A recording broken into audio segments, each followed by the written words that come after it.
এটা একটা খুবই কমন ইস্যু। প্রায়ই আমরা এই আলোচনাটার সম্মুখীন হই।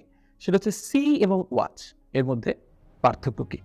আমার বাচ্চা সেদিন বলছিল, সি এবং ওয়াচ দুটো যে দেখা, পার্থক্যটা কি আসলে?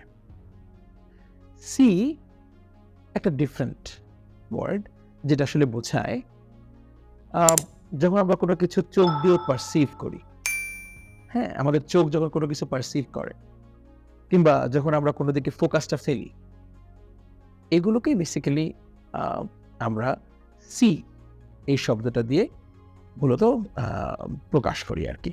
তাই তো?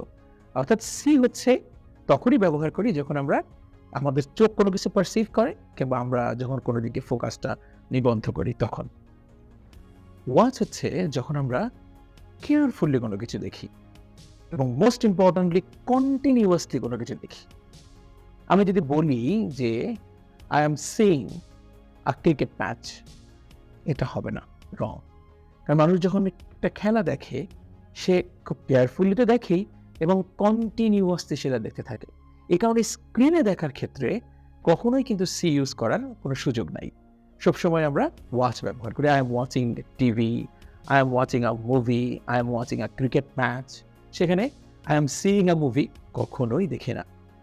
বাট জেনারেলি আমরা বলতে পারি I see a bird, right? I see a fantastic scenario, right? এগুলো হতে পারে। আমরা লিখতে পারি। বাট ওয়াচ হচ্ছে কেয়ারফুলি দেখা এবং কন্টিনিউয়াসলি দেখা এবং মোস্ট ইম্পোর্টেন্টলি স্ক্রিনে দেখা। এটা আমরা মনে রাখবো। আর সি হচ্ছে স্বাভাবিকভাবে দেখা যেটা চোখ যখন পারসিভ করে। তাই তো? Thank you.